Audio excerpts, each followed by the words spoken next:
Jadi kita belajar pemikiran Paulus, teologianya Paulus. Ya. Termasuk 1 Tesalonika. Penulisnya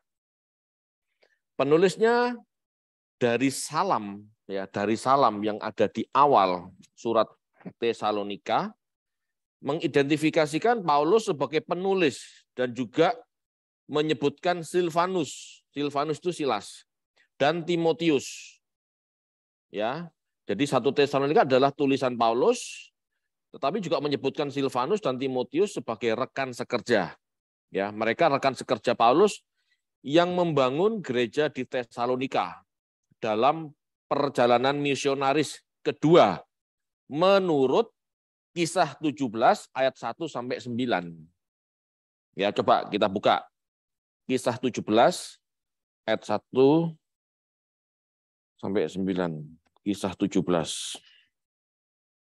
Kisah 17 ayat 1 sampai 9. Sebentar, Pak.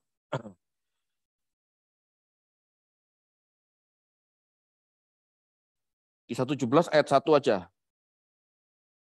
Kisah 17 ayat 1. Paulus dan Silas mengambil jalan melalui Amfipolis dan Apolonia dan tiba di Tesalonika. Di situ ada sebuah rumah ibadat orang Yahudi. Nah, menurut Kisah 17 ayat 1, ya, itu Paulus, Silas pergi ke Tesalonika. Jika di Kisah Para Rasul 17, itu berarti sudah melewati Kisah Rasul 15. Sudah melewati kisah sidang Yerusalem. Ya. Namun ada sebagian yang menduga Tesalonika ini adalah hasil penginjilan Paulus, ya, dalam perjalanan pertama menurut Galatia 1 ayat 21. Ayo kita baca yuk.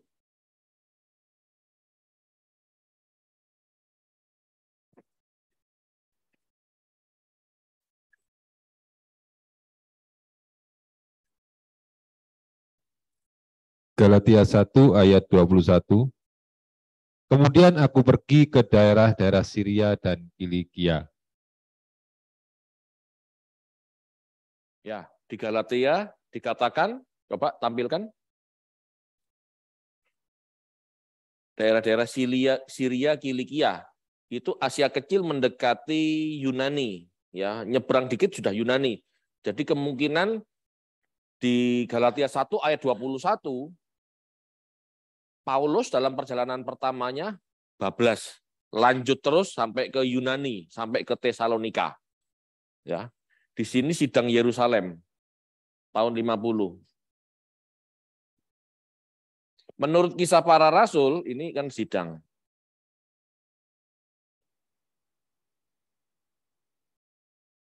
Menurut Kisah Para Rasul 17,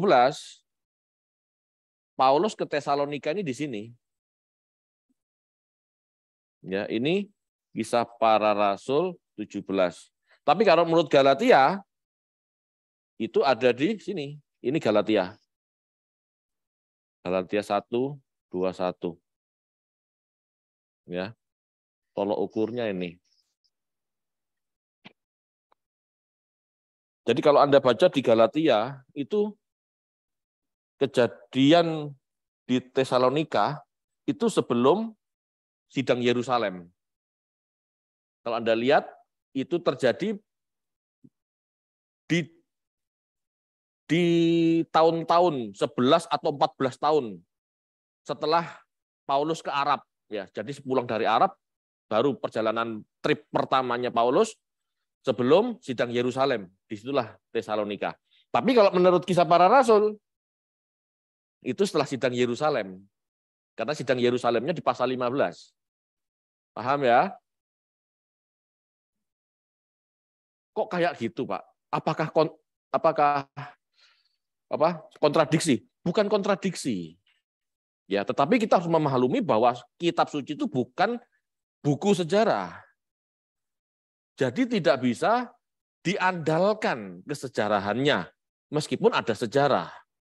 kita yang harus pinter-pinter mengolah kapan kira-kira Tesalonika atau jemaat Tesalonika berdiri. Ya.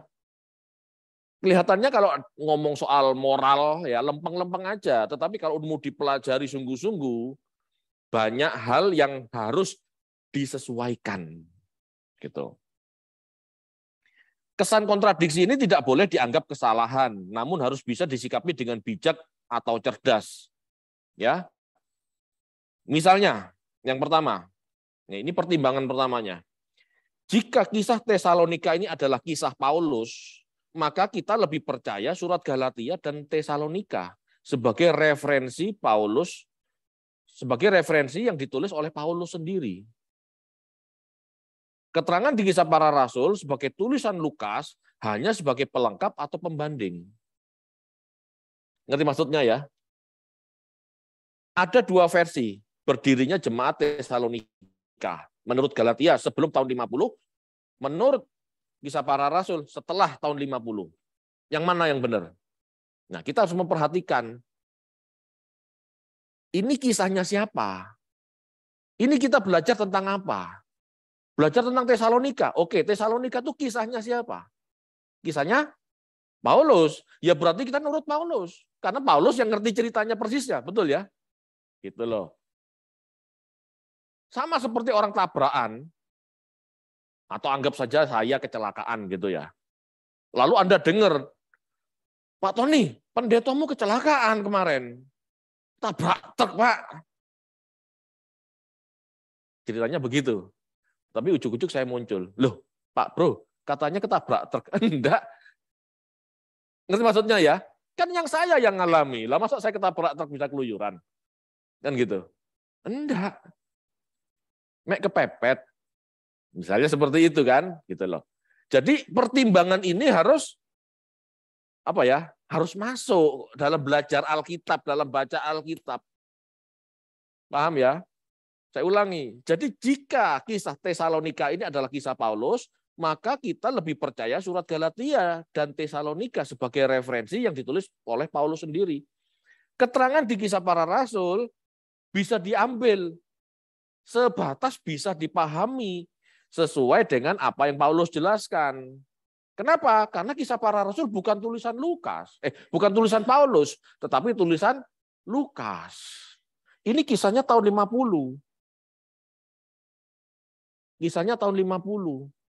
Galatia ditulis tahun 50. Tesalonika ditulis tahun 51. 50-an kira-kira. Gitu ya. Jadi lebih percaya Paulus up to date. Berarti Lukas salah, Pak. Bukan Lukas salah, tetapi kita harus pahami tujuan Lukas bukan nulis sejarah. Gitu ya. Tetapi kisahnya.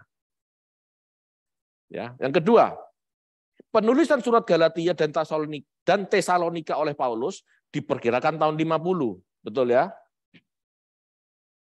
Ditulis tahun 50, ya. Galatia, Tesalonika oleh Rasul Paulus diperkirakan ditulis tahun 50.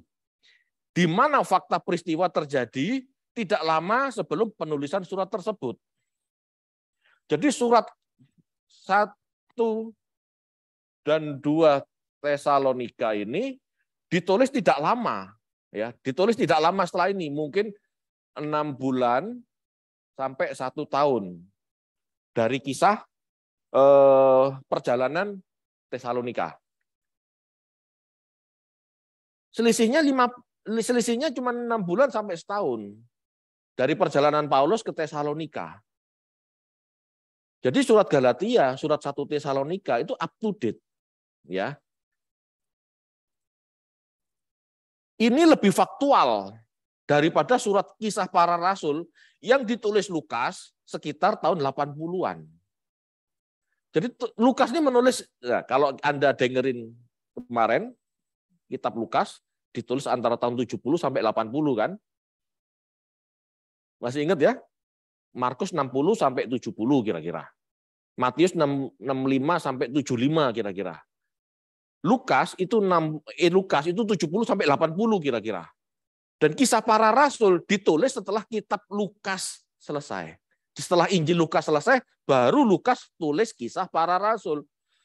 Jadi ada selang waktu 30 tahun. Ingat nggak kira-kira cerita detailnya? Belum tentu, gitu loh ya. Paham ya? Pak, berarti 1 Tesalonika dan 2 Tesalonika bertentangan? Tidak.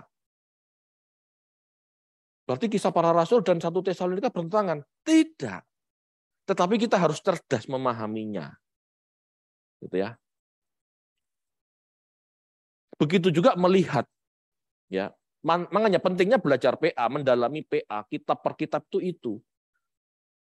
Oh, ini tulisan tahun berapa? Oh, ini tulisan up to date. Penulisan ini ditulis setelah tidak lama, setelah kejadian. Mana yang bisa dipercaya? Begitu. Pak, kok belajar Alkitab sampai serumit ini? Memang. Makanya saya katakan PA ini mahal. PA ini mahal. Oke. Tanggal penulisan. 1 Tesalonika ini ditulis di Korintus sekitar tahun 50 Masehi. Ya. Bahkan kemungkinan lebih tua. Ya, ada buku-buku yang memprediksi 1 Tesalonika ditulis tahun 40-an. Ya. Setelah gereja di Tesalonika berdiri sekitar tahun 40-an. Jadi trip pertamanya Paulus.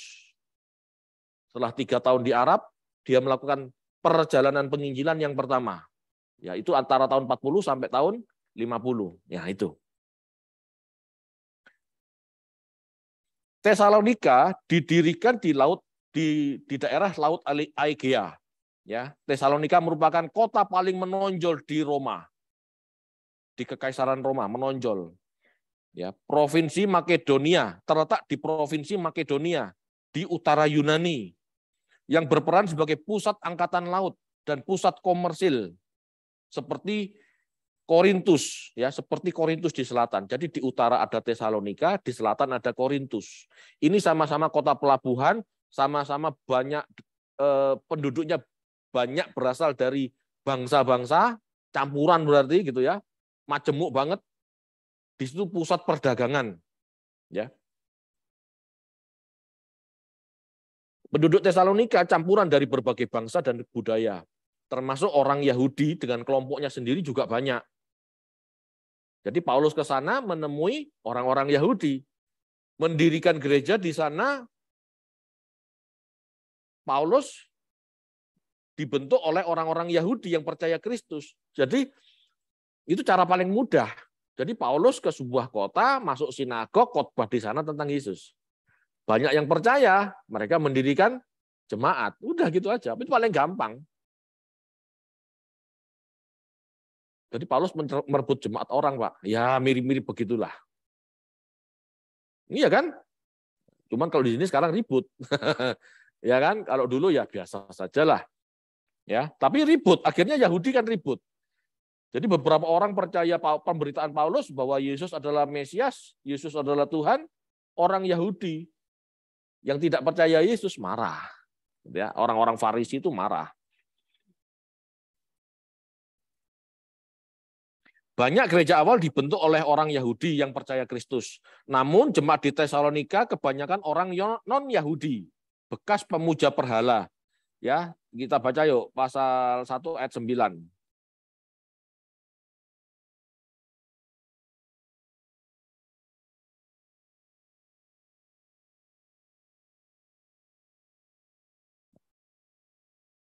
Satu Tesalonika 1 ayat 9.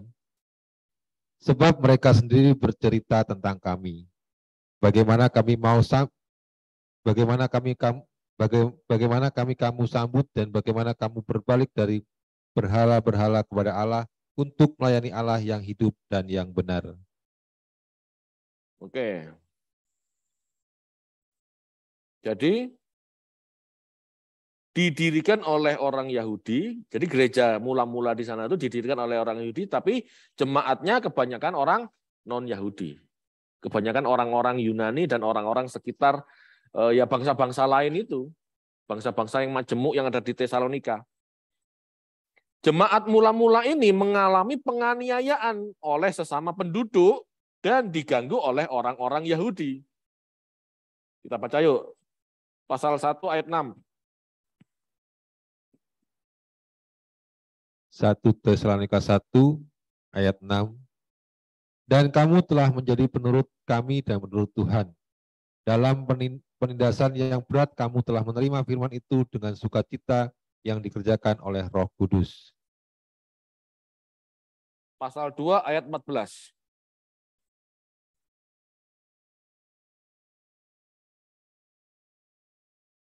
Satu Tesalonika 2 ayat 14. Sebab kamu, saudara-saudara, telah menjadi penurut jemaat-jemaat Allah di Yudea. Jemaat-jemaat di dalam Kristus Yesus, karena kamu juga telah menderita dari teman-teman sebangsamu segala sesuatu yang mereka derita dari orang-orang Yahudi. Dianiaya oleh rekan-rekan sebangsa sendiri, ya. Karena jemaat Tesalonika ini dianiaya, dikucilkan, dibully gitu ya. Sedangkan mereka adalah jemaat baru. Jadi mereka benar-benar kesulitan berpegang pada nilai-nilai kekristenan di dalam lingkungan kafir itu. Ya. Jadi mereka baru percaya Yesus, lalu ditinggal oleh Paulus, sedangkan mereka digoncangkan oleh orang-orang Yahudi dengan pemahaman Yudaismenya yang non Yahudi, orang non Yahudi, orang Yunaninya berarti istilahnya jemaat lokalnya berarti ya juga dibully sama tetangga-tetangganya. Kamu kok ikut agama baru, agama opo, istilahnya gitu ya. Kamu tidak bisa hidup dengan nyaman, kamu itu tidak boleh ini, tidak boleh, gitu ya. Akhirnya mereka goncang, gitu ya. Mereka goncang. Tidak bisa maksimal hidup seperti yang Paulus ajarkan. Khususnya dalam kesucian. Gitu ya. Jadi dengan latar belakang ini kita tahu tema utama 1 Tesalonika adalah hidup suci dalam pengharapan kebangkitan dan kedatangan Tuhan. Ya. Paulus memanggil orang-orang percaya demi panggilan untuk menjadi teladan bagi yang lain. Pasal 1 ayat 7, silahkan.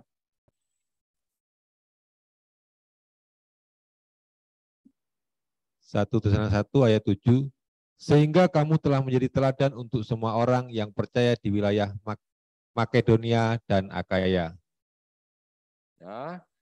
Jadi Paulus menulis surat itu supaya orang-orang yang percaya di gereja atau jemaat Tesalonika ini percaya Yesus dan menjadi teladan. Ya. Paulus memanggil orang-orang ini supaya bisa menjadi teladan dan layak masuk kerajaan serta kemuliaan Tuhan. Pasal 2 ayat 12.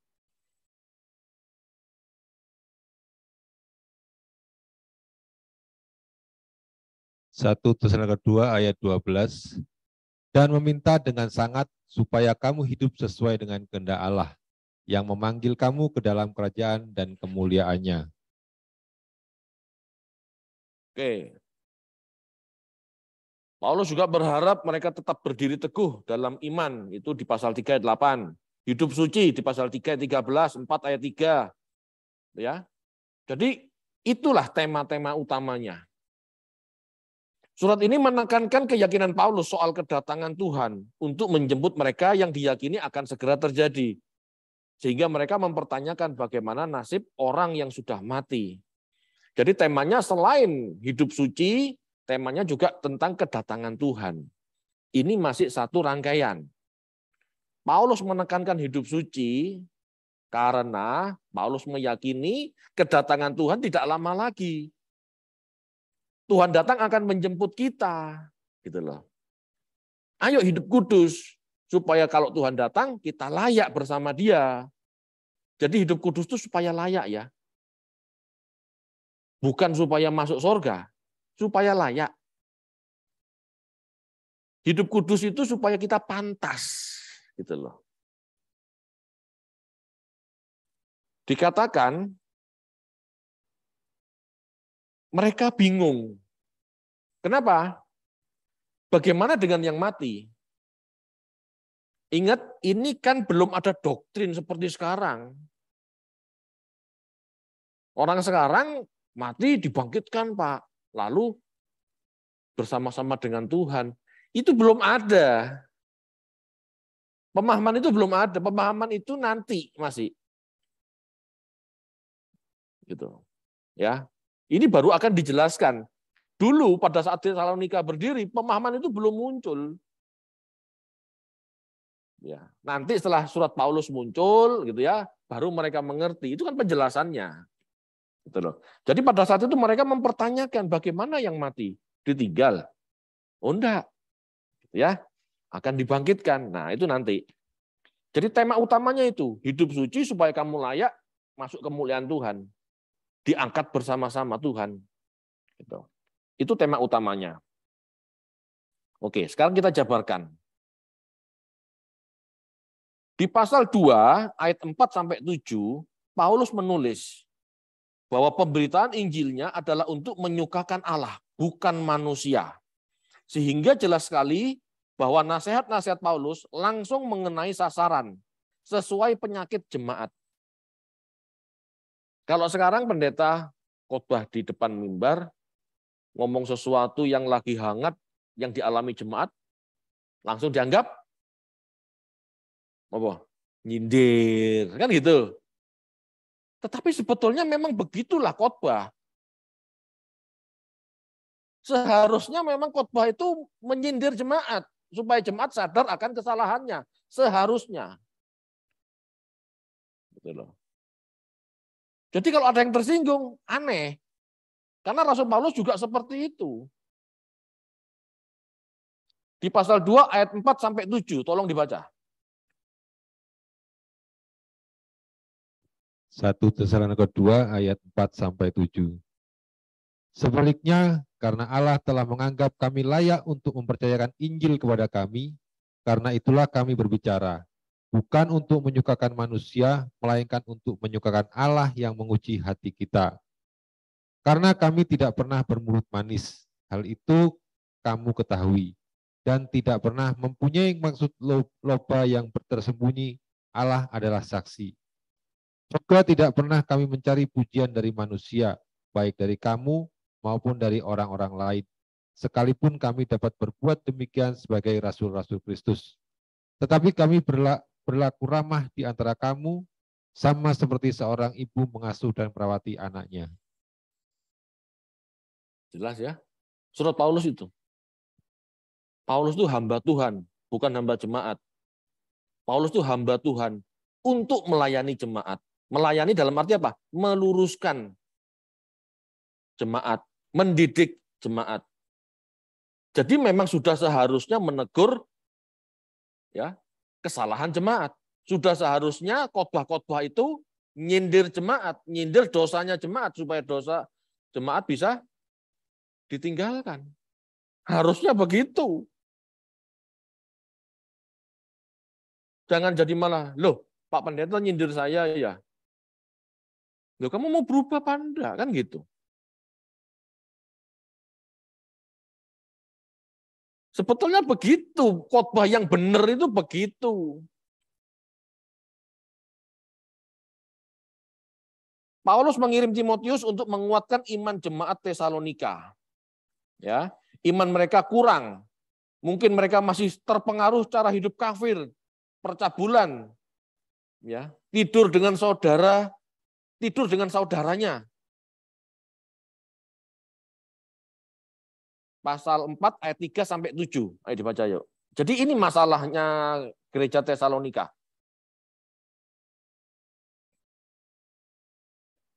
Pasal 4 3 sampai 7.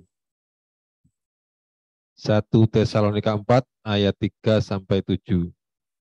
Karena inilah kehendak Allah, pengudusanmu, yaitu supaya kamu menjauhi percabulan, supaya kamu masing-masing mengambil seorang perempuan menjadi istrimu sendiri dan hidup di dalam pengudusan dan penghormatan, bukan di dalam keinginan hawa nafsu, seperti yang dibuat oleh orang-orang yang tidak mengenal Allah,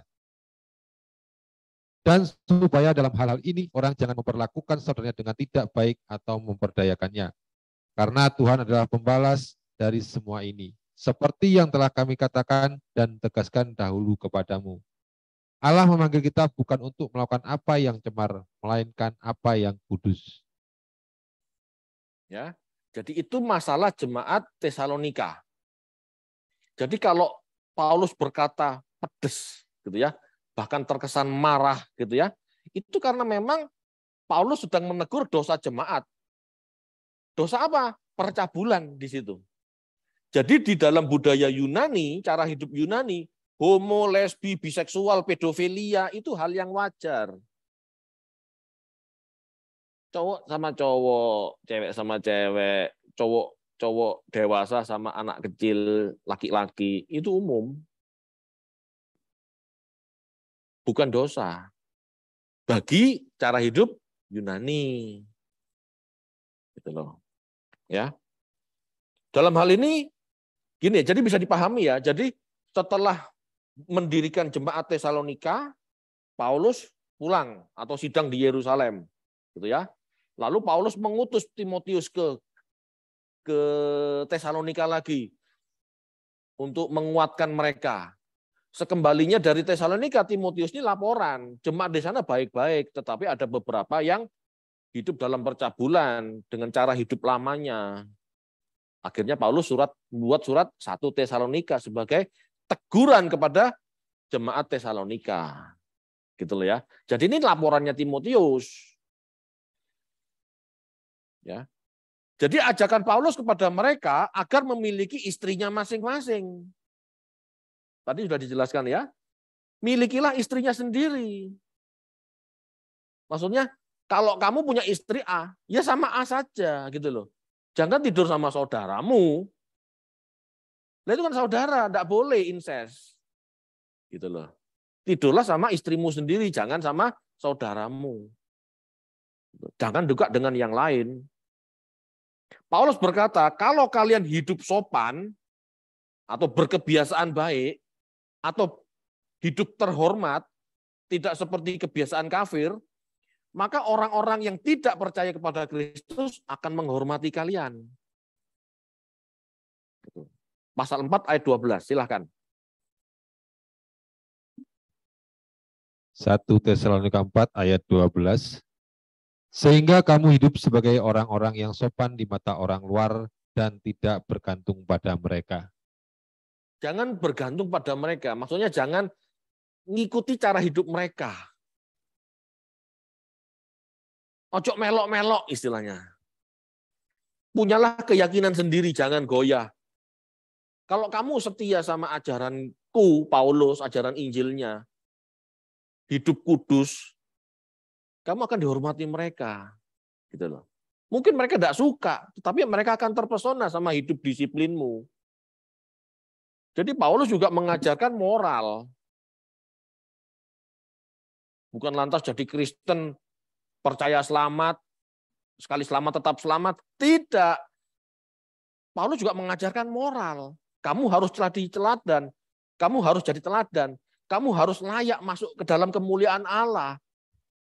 Harus layak. Kamu udah ditebus, jadi harus layak masuk dalam kerajaan.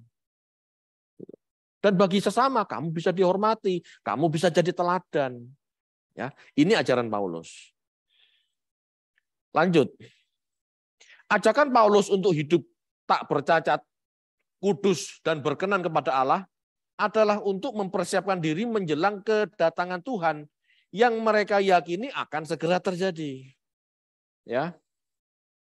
Meskipun keselamatan bagi Paulus tidak tergantung Taurat dalam arti perbuatan moral yang diatur hukum, namun bukan berarti perbuatan moral yang tidak baik tidak diperlukan. Perbuatan moral yang baik adalah bukti orang tinggal dalam terang. Moral yang baik adalah buah dari keselamatan, bukan syarat keselamatan. Dengan penebusan Yesus, sebetulnya kita ini sudah masuk anggota sorga, gitu ya. Sebetulnya, gitu loh. Jika hidupmu pantas. Bagi Yahudi tidak ada masalah. Karena mereka hidup sudah bermoral. Begitu ditebus, ini kalau orang Yahudi ya. Kalau orang Yahudi yang sudah terbiasa bermoral, begitu terima penebusan Tuhan, dia sudah selamat. Kenapa? Dia sudah hidupnya benar. Ngerti maksudnya? Dia sudah melakukan kebenaran. Tradisi Taurat itu kan sesuatu yang baik. Jadi begitu percaya Yesus, dia percaya Yesus, perbuatannya tidak ada masalah karena sudah benar. Tinggal memperbaiki sikap hatinya. Tetapi bagi orang Yunani yang tidak punya hukum moral seperti orang Yahudi, begitu percaya Yesus, masih harus diperbaiki. Nah, kesalahannya orang Kristen menyamakan dirinya dengan orang Yahudi. Gitu loh. Itu orang Yahudi, mau makan aja cuci tangan. Ya. Iya kan? Najis sedikit tidak boleh.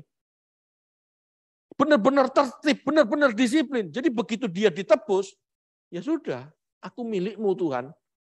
Kenapa? Sudah terbentuk. Tinggal dipoles. Tinggal mindset-nya. Makanya perubahan, ya, makanya pertobatan itu perubahan pola pikir bagi Yahudi. Gitu loh. Tetapi bagi orang Yunani, yang terbiasa hidup ngawur, kan masih harus dibentuk.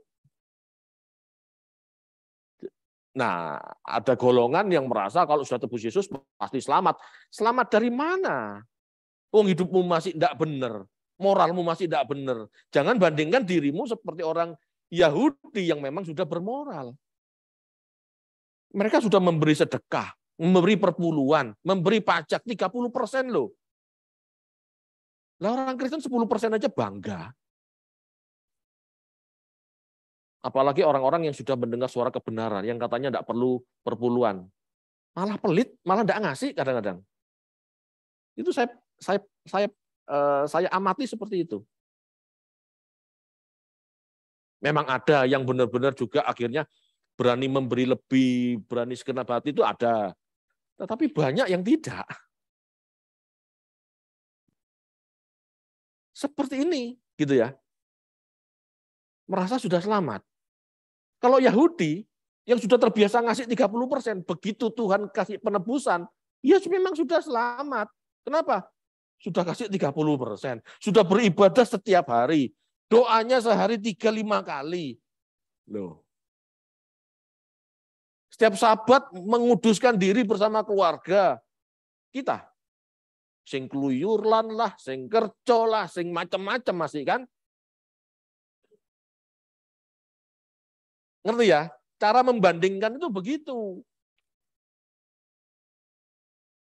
Jangan dianggap tidak penting. Menurut Paulus, keselamatan memang tidak tergantung Taurat, tetapi penebusan. Kenapa? Karena Taurat tanpa penebusan, orang tidak bisa selamat. Tetapi bukan berarti moral tidak penting. Dengan adanya penebusan, bagi orang Yahudi yang sudah hidupnya tertib, ini benar, ini selamat. Hidup tertib saja tanpa penebusan, tidak selamat. Gitu maksudnya. Itu menurut Paulus seperti itu. Kamu ditebus, kamu selamat. Keselamatanmu tidak tergantung Taurat, tidak tergantung hukum, tetapi tergantung penebusan. Kenapa Paulus ngomong gini? Dari sudut pandang Yahudi, orang-orang yang sudah tertib cukup ditebus. Tetapi bagi orang yang tidak tertib, kalau sudah ditebus, apakah pasti selamat seperti orang-orang yang tertib? Tidak, kan harus diperbaiki masih. Masih harus disiplin berdoa, masih harus dibuat punya kasih, harus melakukan keadilan, harus melakukan persembahan, harus melakukan ini itu. Itu loh masalahnya. Ya. Keselamatan bukan tergantung Taurat. Betul. Tergantung penebusan. Karena Taurat hukum tidak menyelamatkan. Itu betul.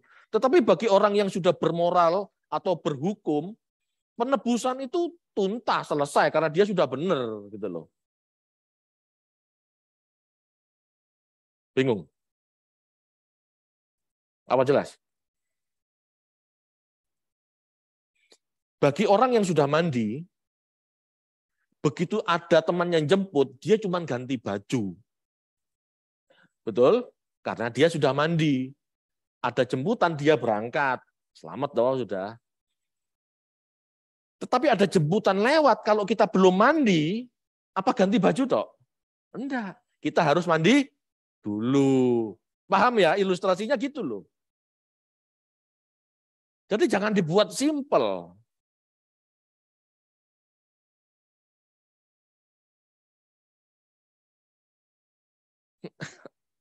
Level kehidupan orang Yahudi ini istimewa.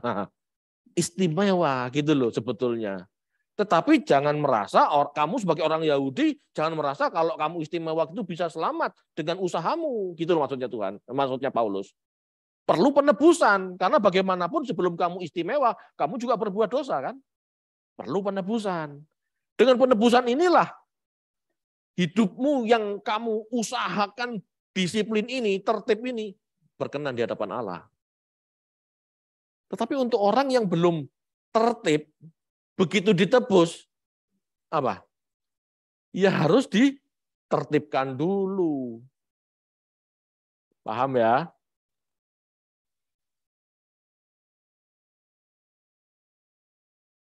Setiap orang percaya Yesus adalah anak terang yang seharusnya tidak tidur seperti saat gelap. Ini istilah agar setiap orang percaya sadar dan berjaga-jaga dalam setiap tingkah lakunya. Jangan lagi tidak sadar atau tidur atau hidup tidak waspada sebab Tuhan datang tiba-tiba. Kita baca aja supaya paham. Pasal 5 ayat 4 sampai 6.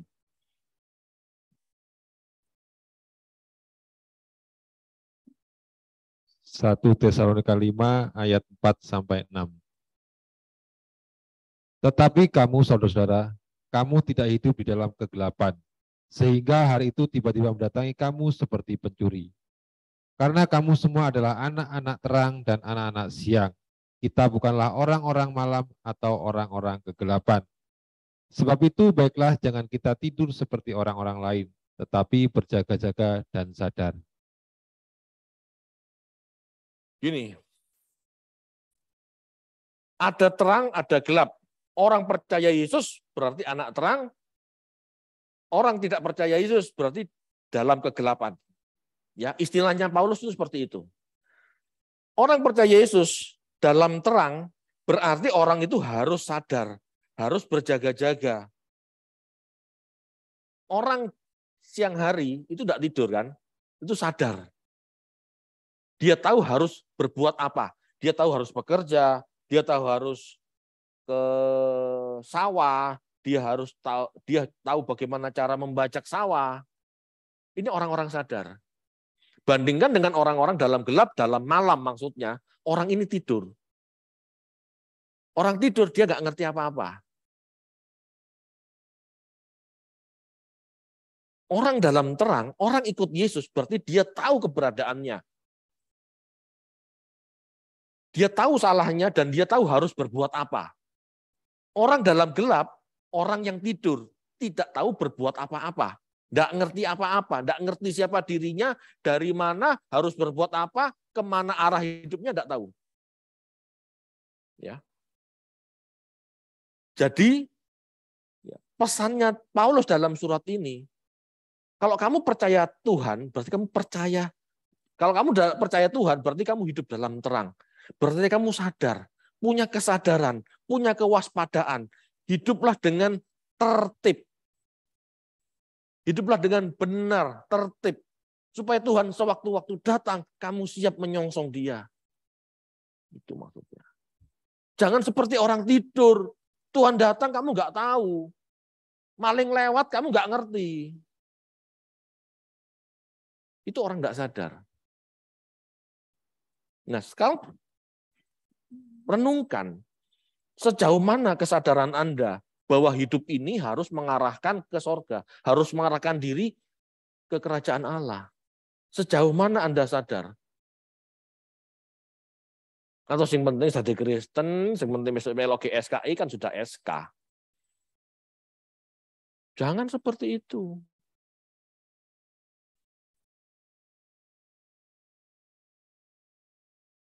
Bagi Paulus, keselamatan selalu ada ketegangan. Ya, bagi Paulus, keselamatan itu bukan running well, bukan lancar jaya. Keselamatan itu ada ketegangan. Ada dimensi sudah selamat, menerima penebusan, ada dimensi mengerjakan keselamatan, dan ada dimensi akan datang, pengharapan akan kemuliaan. Paulus tidak pernah mengatakan, kamu percaya Yesus selesai sudah, kamu pasti selamat. Tidak. Bagi Paulus kamu masih harus hidup suci.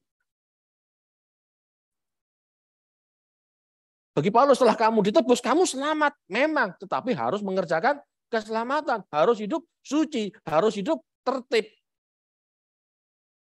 Harus hidup benar. Percaya Yesus berarti hidup seperti Yesus. Itulah keselamatan. Bukan percaya Yesus tok pasti masuk surga, tapi hidupnya dengan tidak tertib, tetap ngawur, tetap sembrono. Tidak. Percaya Yesus berarti hidup seperti Yesus. Itu selamat. Bandingkan sekarang. Roma 8 ayat 29. Ini tulisan Paulus juga, jadi kita bisa perbuat bandingan. Bisa kita jadikan perbandingan. Roma 8 ayat 29. Roma 8 ayat 29. Sebab semua orang yang dipilihnya dari semula, mereka juga ditentukannya dari semula untuk menjadi serupa dengan gambaran anaknya, supaya ia, anaknya itu menjadi yang sulung di antara banyak saudara.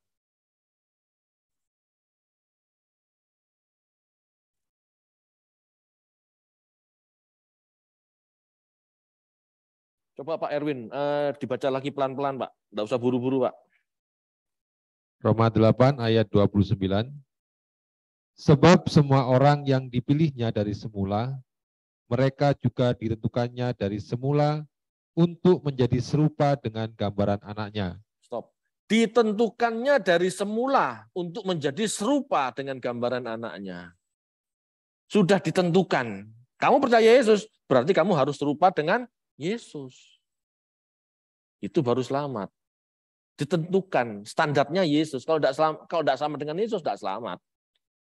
Kita baca lagi tulisan Paulus yang lain, Efesus 2 ayat 10.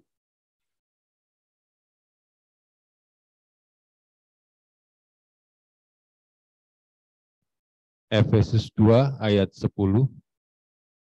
Karena kita ini buatan Allah, diciptakan dalam Kristus Yesus untuk melakukan pekerjaan baik, yang dipersiapkan Allah sebelumnya, Ia mau supaya kita hidup di dalamnya. Kita ini diciptakan dalam Kristus Yesus untuk melakukan pekerjaan baik. Kita itu diciptakan untuk melakukan pekerjaan baik.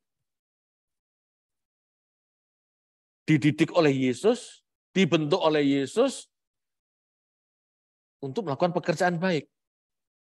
Pekerjaan baik seperti apa? Seperti Yesus. Itu maksudnya. Jadi bukan cuma percaya di akal atau ganti KTP Kristen. Percaya Yesus berarti harus berbuat baik, bermoral seperti Yesus berbuat baik dan bermoral.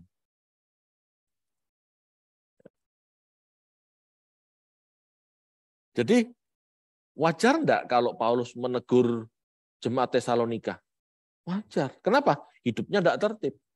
Kalau orang Yahudi sudah tertib, begitu ditebus enggak perlu ditegur tentang tidur sama saudaranya, tidur sama istri tetangga, enggak ada seperti itu.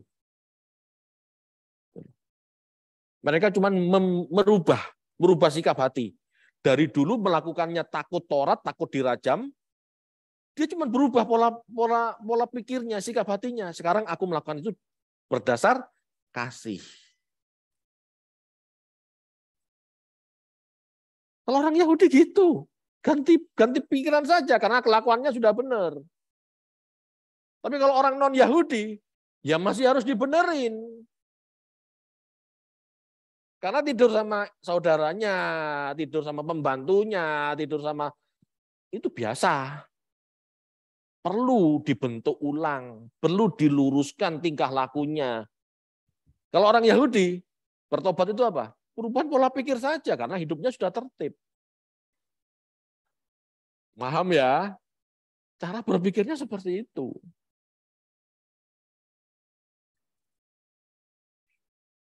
Jadi tujuan Paulus menyadarkan orang Tesalonika supaya hidup mereka benar, tertib. Kenapa? Karena mereka meyakini apa yang diajarkan Paulus, Tuhan datang sebentar lagi. Ya. Pokok bahasan yang kedua adalah parousia. Kata parousia dalam dunia Yunani berarti kunjungan pejabat tinggi ke suatu wilayah. Kunjungan gubernur ke sebuah kota, itu parousia. Namun dipakai dalam apokaliptik Yahudi sebagai kedatangan Mesias. Mesias kan pejabat tinggi, datang ke dunia, itulah maksudnya.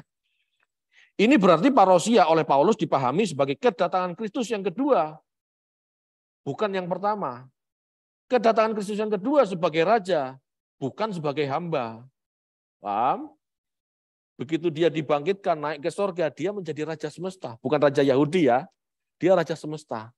Parousia adalah kedatangan sang raja semesta ini ke dunia, menjemput umatnya, menjemput anak-anaknya.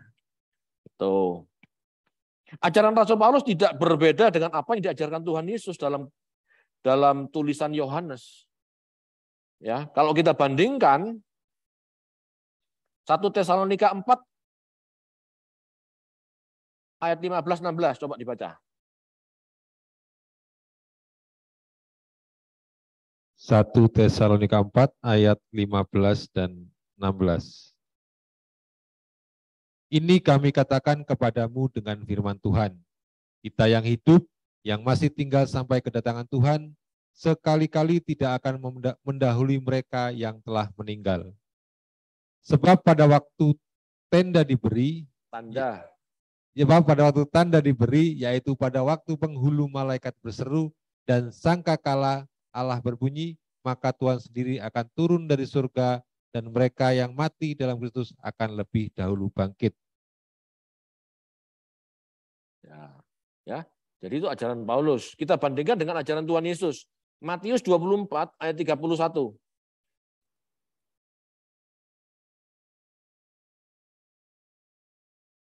Matius 24 ayat 21. 31. Maaf. Dan ia akan menyuruh keluar malaikat-malaikatnya dengan meniup sangkakala yang dahsyat bunyinya, dan mereka akan mengumpulkan orang-orang pilihannya dari keempat penjuru bumi, dari ujung langit yang satu ke ujung langit yang lain. Jelas? Ajaran Paulus dengan ajaran Tuhan Yesus sama. Begitu sangkakala berbunyi, Tuhan turun dari surga. Malaikat menjemput orang-orang pilihannya. Ya, membangkitkan orang mati, kemudian bersama yang hidup menyongsong Tuhan di awan-awan. Dan selamanya bersama Tuhan di surga. Ajarannya itu. Kita baca yuk. 1 Tesalonika 4 ayat 16-17 sekarang. 1 Tesalonika 4 ayat 16 dan 17. Sebab pada waktu tanda diberi, yaitu pada waktu penghulu malaikat berseru dan sangkakala Allah berbunyi, maka Tuhan sendiri akan turun dari surga dan mereka yang mati dalam Kristus akan lebih dahulu bangkit. Sesudah itu, kita yang hidup, yang masih tinggal akan diangkat bersama-sama dengan mereka dalam awan menyongsong Tuhan di angkasa. Demikianlah kita akan selama-lamanya bersama-sama dengan Tuhan. Oke, kita bandingkan dengan Matius 25 ayat 5-7.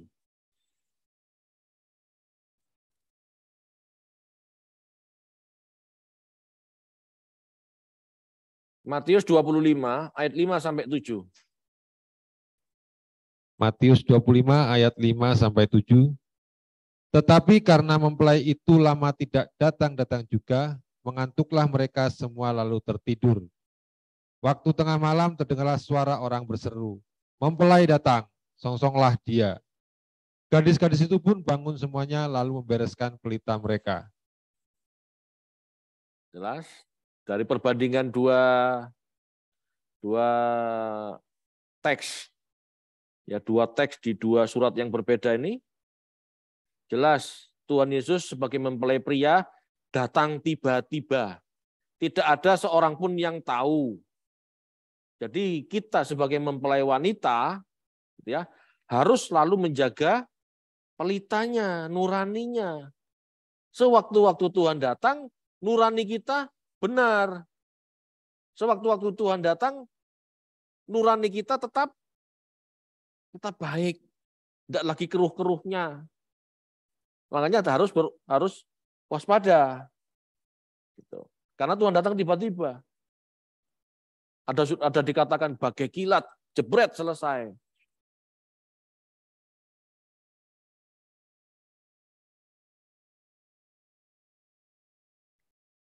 Kita sekarang baca 1 Tesalonika 5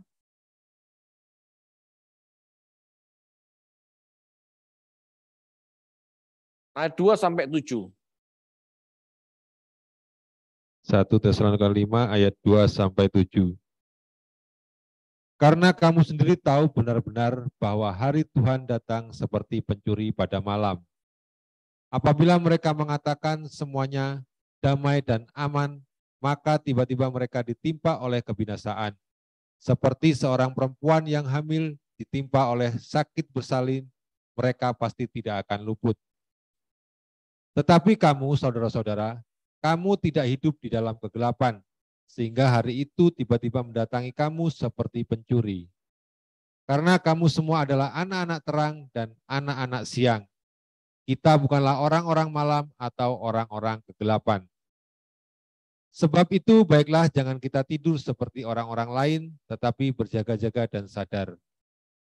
Sebab mereka yang tidur waktu malam, dan mereka yang mabuk waktu malam.